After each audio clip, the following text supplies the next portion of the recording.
الحمد لله الحمد لله نحمده ونستعينه ونستغفره ونعوذ بالله من شرور أنفسنا ومن سيئات أعمالنا من يهده الله فلا مضل له ومن يضلله فلا هادي له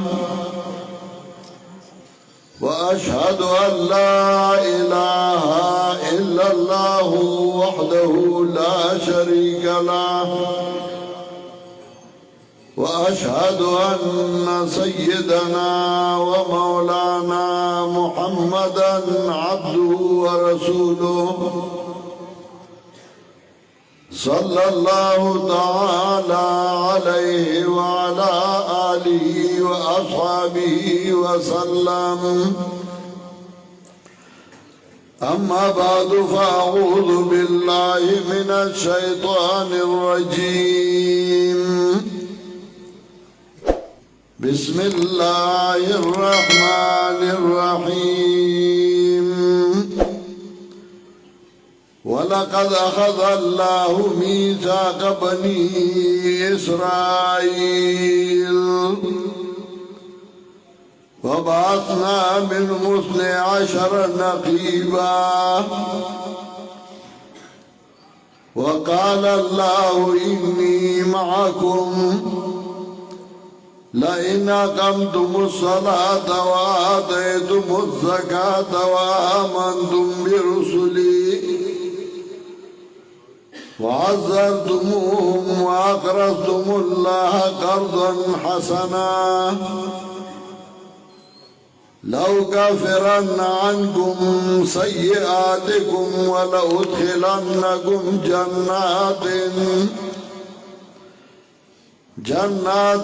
تجري من تحتها الأنهار فمن كفر بعد ذلك منكم فقد ضل سواء السبيل سبحان ربك رب العزة عما يصفون وسلام على المرسلين والحمد لله رب العالمين میرے محترم بھائیوں بزرگوں علماء کرام اور عوام ساتھیوں مجھ سے پہلے حضرت مولانا سجاد الرحمان صاحب نے بڑے سریلی انداز میں اور بڑی اچھی تقریر کی خطاب کیا اور میرے بعد ہماری جماعت کا سرمایہ حضرت مولانا احمد جمشید صاحب کا خطاب بھی ہوگا اللہ تعالیٰ نے ان کو بڑی سریلی اور اچھے آواز سے نوازا ہے ان کی بڑی اچھی تقریر اور خطاب ہے آپ لوگ انشاءاللہ سنیں گے اور اس سے مستفید ہوں گے میں تو ایک سادہ سا قرآن کریم کا طالب علم ہوں اور سادہ انداز میں آپ کو مسئلہ سمجھانا یہ میں چاہتا ہوں کہ میں آپ کو سادے انداز میں مسئلہ سمجھاؤں مجھے داد دینے نعرے لگانے کی کوئی ضرورت نہیں بس آپ دھیان رکھیے ذرا سوچ سمجھ سے میری بات سن لیں میں نے آپ کے سامنے سورۃ المائدہ کی ایک آیت تلاوت کی سورۃ المائدہ میں اللہ رب العزت نے ہمیں 4 مسائل سمجھائے ہیں 4 مسائل پہلا مسئلہ یہ کہ اللہ تعالیٰ نے جس چیز کو حلال ٹھہرائے اس کو حلال سمجھو. اور دوسرا مسئلہ، اللہ تعالیٰ نے جس چیز کو حرام ٹھہرائے اور کو حرام مان لو، حرام سمجھو.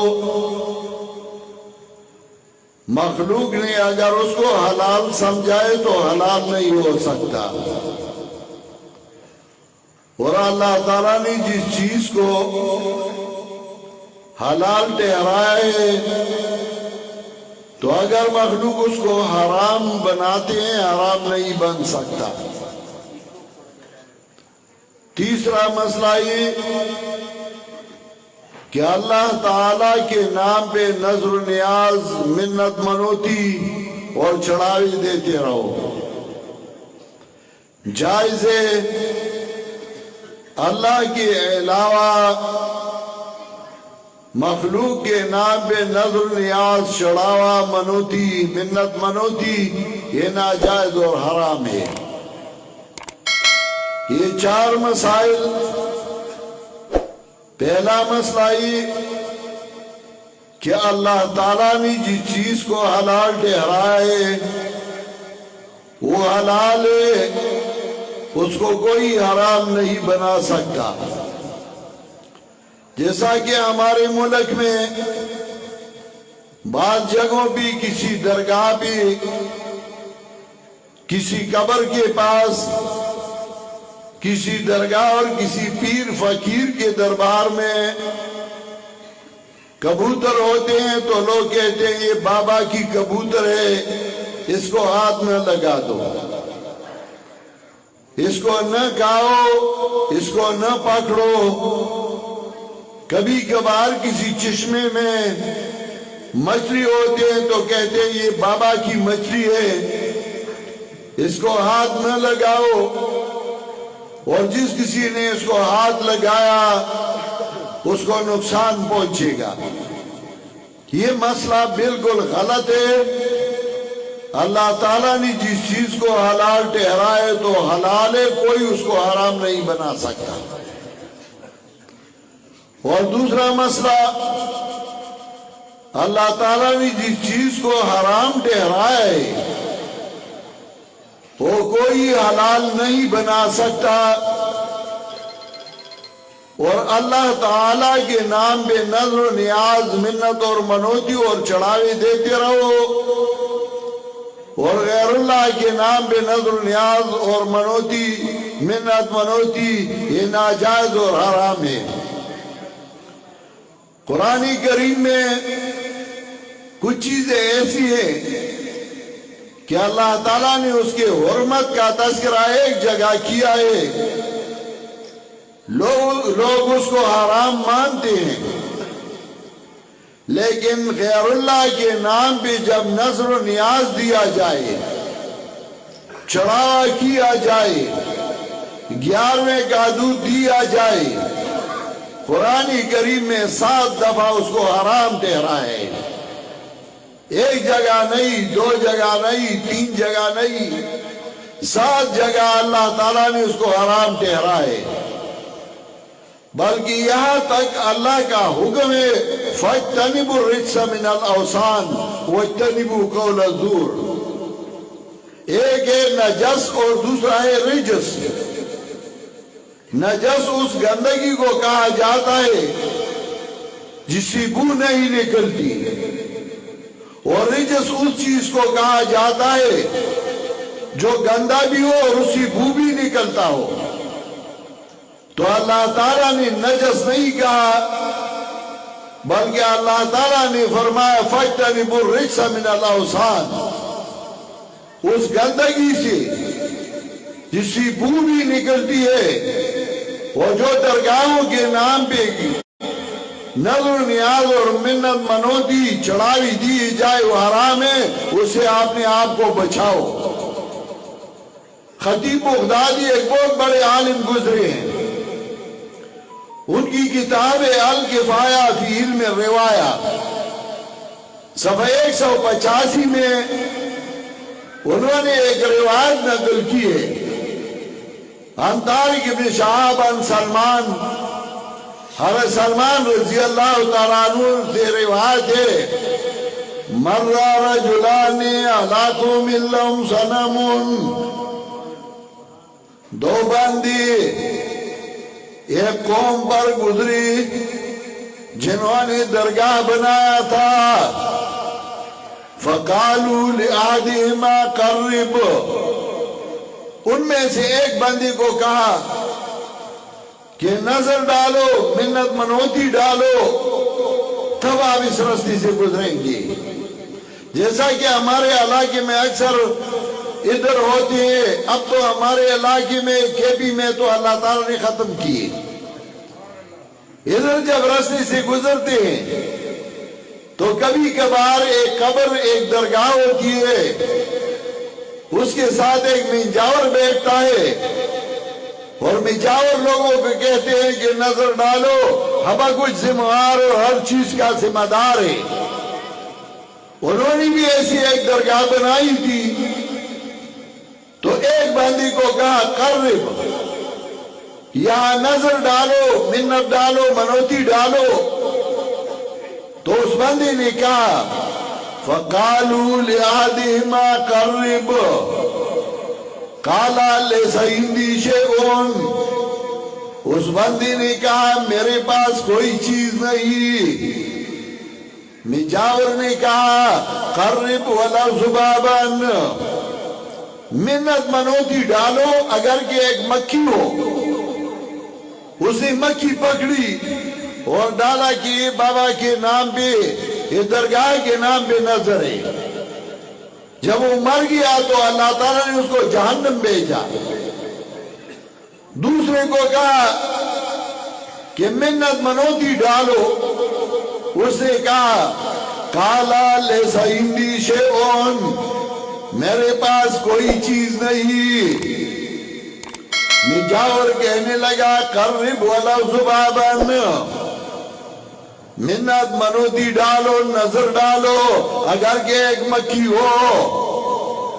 تو اس بندے نے کہا ما کنت لأتقرب دون اللہ شیئا، میں اللہ کے بغیر کسی کے نام پہ نظر نہیں ڈالتا، میں اللہ کے بغیر کسی کے نام پہ منت منوتی نظر چڑھاوا نہیں کرتا۔ فضربوا عنقه، حدیث میں آتا ہے انہوں نے اس کا گردن تلوار سے مارا، کاٹا، وہ شہید ہوا، فدخل الجنہ، اللہ نے اس کو جنت بھیجا ایک مکھی کی وجہ سے۔ اور آج آپ جائے داتا دربار جائے اور دیکھ لیں، منت منوتی نظر و نیاز اللہ کے بغیر کسی اور کے نام بھی دیا جاتا ہے، حالانکہ وہ حرام ہے۔ اس صورت میں اللہ رب العزت نے اس مسئلہ کو مختلف جگہوں میں ذکر کیا۔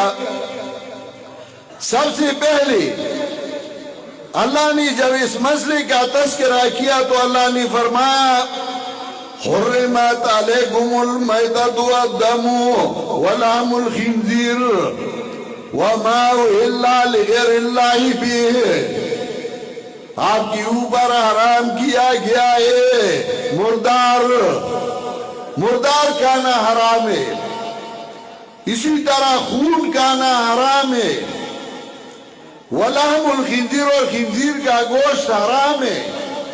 یہ ساری چیزیں جو اللہ نے حرام ٹھہرائی ہیں، اس میں انسان کے لیے نقصان ہے۔ یہ چیزیں جب کوئی کھاتا ہے تو اسے بدبو نکلتی ہے۔ ہندو کے پاس آپ کھڑے ہو جائے، وہ بڑے بڑے اچھے پرفیوم لگاتے ہیں، عطر لگاتے ہیں، لیکن پھر بھی ان کے جسم سے بدبو نکلتی ہے۔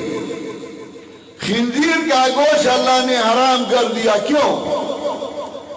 اللہ تعالیٰ کو باغیرت لوگ پسند ہے، باغیرت حیوانات بھی پسند ہے، بے غیرت انسان بھی اللہ تعالیٰ کو ناپسند ہے، بے غیرت حیوان بھی اللہ تعالیٰ کو ناپسند ہے۔ خنزیر اتنا بے غیرت ہے کہ جب اپنے مادہ کے ساتھ کہیں چلتا ہے اور دوسرا خنزیر آئے تو یہ اپنی مادہ کو اس کے لیے چھوڑتا ہے اور خود دور کھڑے ہو جاتے ہیں۔ تو خنزیر بے غیرت تھا، اسی وجہ سے اللہ تعالیٰ نے اس کی خون کو اس کے گوشت کو حرام کر دیا تاکہ انسان بے غیرت نہ ہو۔ اور حدیث میں آتا ہے وَإِنَّ مِنْ عِبَادِ اللَّهِ لَوْ أَقْسَمَ عَلَى اللَّهِ لَأَبَرَّهُ، اللہ کے بندوں میں سے کچھ ایسے بندے جو ایک کام پہ قسم کھائے کہ میں یہ کروں گا تو اللہ تعالیٰ کو اس کا غیرت پسند ہوتا ہے، وہ کام اللہ کرواتا ہے۔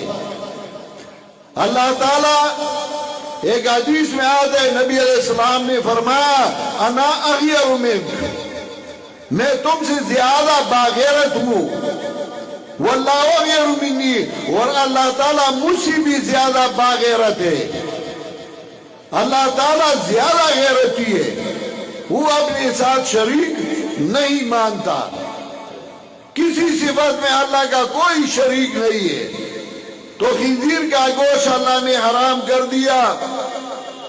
پھر اللہ نے فرمایا وَمَا أُحِلَّ لِغَيْرِ اللَّهِ بِهِ، اور وہ کلمہ حرام ہے جس پہ آواز نکالا گیا کہ اللہ کے بغیر کسی اور کے نام پہ نظر اور منوتی ہے، وہ کلمہ بھی حرام ہے، وہ چیز بھی حرام ہے، جیسا کہ سورہ حج میں اللہ نے فرمایا فَاجْتَنِبُوا الرِّجْسَ مِنَ الْأَوْثَانِ، اس کو رجس کہا گیا۔ آج کل لوگ کہتے ہیں یہ خردہ ہے، بابا کی زیارت کا، ولی کی زیارت کا خردائی حرام ہے۔ تو اس صورت میں اللہ نے 4 مسائل بیان کیے۔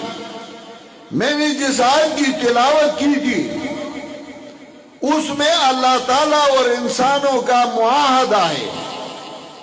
قرآن کریم میں ساری معاہدے وعدے ہیں، اللہ کی طرف سے وعدہ، انسانوں کی طرف سے وعدہ، تم یہ کرو میں تمہارے لیے یہ کروں گا، اگر تم نے یہ نہ کیا میں یہ نہیں کروں گا۔ قرآن کریم میں اللہ تعالیٰ نے سابقہ کا بھی تذکرہ کیا۔ تو اس ایک آیت میں اللہ رب العزت کا معاہدہ ہے انسانوں کے ساتھ، بنی اسرائیل کے ساتھ، اور ان سے بھی کچھ معاہدے طلب کیے۔ تو اللہ تعالیٰ نے 3 چیزیں ذکر کی، میں تمہیں یہ دوں گا، اور 5 چیزیں ذکر کی، تم یہ دے دو مجھے میں تمہیں یہ دوں گا۔ تو اس آیت میں اللہ نے فرمایا پہلا معاہدہ وَقَالَ اللَّهُ إِنِّي مَعَكُمْ، اللہ نے فرمایا میں تمہارے ساتھ ہوں۔ کیا مطلب؟ میں تمہارا نصرت کروں گا، میں تمہارا امداد کروں گا، میں تمہیں مضبوط بنا دوں گا، بشرطے کہ تم یہ چند کام کرے۔ پہلا یہ کہ بدنی عبادت میرے لیے کرو، دوسرا یہ کہ مالی عبادت میرے لیے کرو، تیسرا یہ کہ میں نے جو رسول بھیجے ان پر ایمان لاؤ، اور چوتھا یہ کہ ان کی تائید کرو، اور پانچواں یہ کہ اللہ کے راستے میں اللہ کی دین پہ خرچ کرتے رہو۔ جب آپ لوگوں نے یہ کیا تو ایک ہی کہ میرا نصرت اور میرا تعاون آپ کے ساتھ ہوگا، دوسرا یہ کہ اگر آپ پہ مصیبتیں آئی ہو تو میں ان مصیبتوں کو ٹال دوں گا، اس مصیبتوں کو آپ سے دور کر دوں گا، اور تیسرا یہ کہ تمہیں جنت دیا جائے گا۔ تو اللہ تعالیٰ نے معاہدے ذکر کیے۔ قرآن کریم کو اگر آپ مطالعہ کریں تو اس میں اللہ اور مخلوق کے درمیان معاہدے ہیں، اس میں انبیاء اور ان کی امتوں کے درمیان معاہدے ہیں، اس میں بادشاہ اور رعیت کے درمیان معاہدے ہیں۔ یہاں اللہ اور مخلوق کے درمیان معاہدہ، تو اللہ نے فرمایا وقال اللہ انی معکم، اللہ نے فرمایا میں تمہارے ساتھ ہوں. جس کے ساتھ اللہ کی نصرت ہو، جس کے ساتھ اللہ کا تعاون ہو، جس کے بارے میں اللہ کہتا ہے میں تمہارے ساتھ ہوں، پھر اس کو کسی اور کی ضرورت ہوتی ہے؟ نہیں ہوتی. لیکن انسان بحیثیت انسان بے وقوف ہے، اللہ کے ساتھ معاہدہ نہیں کرتا. اللہ کے ساتھ وعدہ کرو، معاہدہ کرو، پھر دیکھو کہ اللہ تعالیٰ کی کتنا نصرت اور کتنا تعاون اور کتنا امداد آپ کے ساتھ کرتا ہے. جب اللہ نے خود کہا، اگر ایک بندہ بہت بڑا بن جائے کہتا ہے میرا اسی چو کے ساتھ دوستی ہے، اس سے بڑا وہ میرا ڈی ایس پی کے ساتھ تعلق ہے، اس سے بڑا وہ کہتا ہے میرا ڈی پی او کے ساتھ تعلق ہے، اس سے بڑا وہ آخر کار کہتا ہے میرا وزیر اعظم کے ساتھ تعلق ہے. لیکن وزیر اعظم نے کبھی کہا ہے کہ میرا تعلق فلاں کے ساتھ ہے؟ اور ادھر اللہ کہتا ہے کہ میرا تعلق آپ کے ساتھ ہوگا، میرا نصرت اور امداد آپ کے ساتھ ہوگا، بشرطے کہ تم یہ کرو. وَلَقَدْ أَخَذَ اللَّهُ مِيثَاقَ بَنِي إِسْرَائِيلَ وَبَعَثْنَا مِنْهُمْ اثْنَيْ عَشَرَ نَقِيبًا وَقَالَ اللَّهُ إِنِّي مَعَكُمْ لَئِنْ أَقَمْتُمُ الصَّلَاةَ، اگر آپ لوگوں نے نماز ادا کیا، پہلا مطالبہ یہ کہ آپ نماز ادا کرتے رہو. عبادات بدنیہ میں سب سے اعلیٰ عبادت نماز.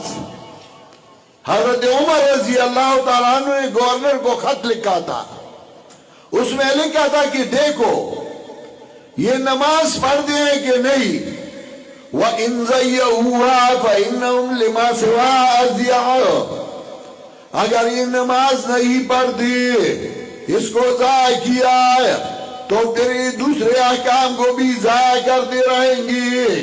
ہماری بدقسمت یہ ہے کہ کچھ ایسے خطیب ہوتے ہیں جو ساری رات تقریر کرتے ہیں، صبح کا نماز نہیں پڑھتے، فجر کا نہیں. نماز یہ ضروری ہے. اسی وجہ جب میں پنجاب آتا ہوں تو پہلا مجھے ساتھی کہتے ہیں آپ کھانے میں کیا پسند کرتے ہیں، ناشتے میں میں کہتا ہوں یار میں سکی روٹی بھی کھا سکتا ہوں. میں نے بہت کچھ کہا ہے، اللہ تعالیٰ نے بہت کچھ دیا ہے. ساتھیوں کے پاس میں پانی کے ساتھ سکی روٹی بھی کھا سکتا ہوں، اس کی ضرورت نہیں ہے. لیکن میرا ایک شرط ہے. وہ کہتے ہیں کون سا؟ میں کہتا ہوں مجھے سب سے پہلے ٹائم دے دو تاکہ میں جلدی فارغ ہو جاؤں اور سو جاؤں. پھر صبح اٹھتا ہوں اپنے ٹائم پہ. لیکن یہ نہیں کہ آدھی رات صبح تک تقریر کرتے رہو پھر سوئے ہو اور فجر کا نماز بھی نہیں پڑھتے. کچھ لوگ ایسے ہوتے ہیں. یہ تو الحمدللہ موحدین جو ہے وہ تو ٹھیک ہے، لیکن اکثر لوگ ایسے ہوتے ہیں. لَإِنْ أَقَمْتُمُ الصَّلَاةَ، سب سے پہلے نماز، وَآتَيْتُمُ الزَّكَاةَ، اور دوسرا ہے کہ آپ زکوٰۃ دیتے رہو. جو مقرر حصہ اللہ نے مقرر کیا ہے وہ دیتے رہو. اور تیسرا ہے وَآمَنْتُمْ بِرُسُلِي، میں نے جو رسول بھیجے ان پر ایمان لاؤ. اور چوتھا ہے وَعَزَّرْتُمُوهُ، ان کی تائید کرتے رہو. جب آپ حق پرست کی تائید نہ کرو گے کبھی بھی کامیابی نہیں ہو سکتا. اور قرآن میں اس کی کئی مثالیں ہیں. جنہوں نے تائید کی حق پرست لوگوں کی، اللہ تعالیٰ نے ان کو ایک مقام دیا.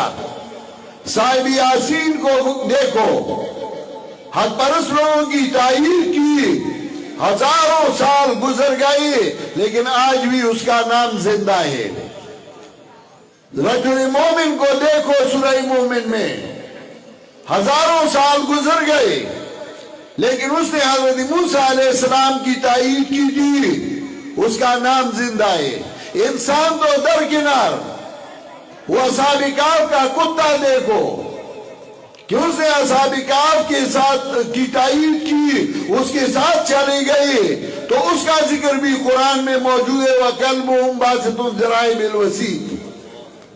تائید کرتے رہا وقت برسوں کی، یہ نہیں کہ میں درمیان میں ان کے ساتھ بھی ان کے ساتھ بھی ہوں، اس کا بھی تام جو اس کا بھی کروں گا، یہ بھی سچ صحیح ہے وہ بھی صحیح ہے، نہیں، حق پرست لوگوں کی تائید کرنی ہے۔ اور پانچواں وَأَقْرَضْتُمُ اللَّهَ قَرْضًا حَسَنًا، ایک ہے زکوٰۃ، ایک ہے صدقہ۔ زکوٰۃ تو لازمی چیزیں دینا پڑے گا، اور اللہ تعالیٰ کو قرض دینے کا یہ مطلب نہیں کہ اللہ محتاج ہے تم سے قرض مانگتا ہے۔ یہاں قرض با اعتبار القارض کا، جیسا کہ تم کسی کو قرض دیتے ہو تو دل میں یہ سوچتے ہو، یہ یقین ہو تمہیں کہ مجھے واپس کر دے گا، تو اس حیثیت سے قرض کہا، ورنہ اللہ تعالیٰ کسی کا محتاج نہیں ہے۔ جو دیتے ہو تم اللہ تعالیٰ کو اچھی طریقے سے، وَأَقْرَضْتُمُ اللَّهَ قَرْضًا حَسَنًا، تو اللہ نے فرمایا لَأُكَفِّرَنَّ عَنْكُمْ سَيِّئَاتِكُمْ۔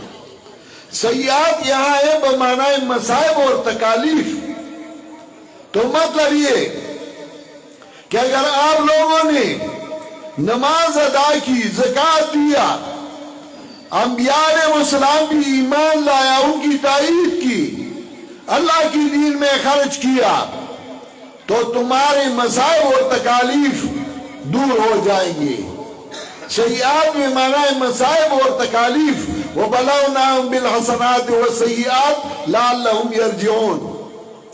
تو مطلب یہ ایک مقولہ مشہور ہے، الصدقۃ رد البلاء، صدقہ دیتے رہو مصیبتیں دور ہوتی رہیں گی۔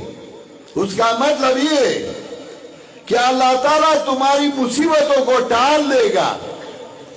اور تیسرا یہ کہ اللہ تعالیٰ نے فرمایا وَلَأُدْخِلَنَّكُمْ جَنَّاتٍ تَجْرِي مِن تَحْتِهَا الْأَنْهَارُ، تمہیں جنت دیا جائے گا جو نعمتوں والا جنت ہے۔ اور پھر اللہ نے فرمایا فَمَنْ كَفَرَ بَعْدَ ذَلِكَ مِنْكُمْ فَقَدْ ضَلَّ سَوَاءَ السَّبِيلِ، جس نے انکار کیا تم میں سے ان معاہدوں سے تو وہ صحیح راستے سے گمراہ ہو گیا۔ قرآن کریم یہ صرف عقیدے کا اصلاح نہیں، یہ معاشرہ پبلک لائف کے لیے بھی ایک بہترین قانون ہے۔ اس میں معاشرے کی بھی اصلاح ہے، لیکن قرآن سیکھنا چاہیے، صرف سننا نہیں۔ یہ ہماری ذمہ داری ہے کہ ہم قرآن کریم کو سیکھیں، سکھائیں اور اس پہ عمل کریں۔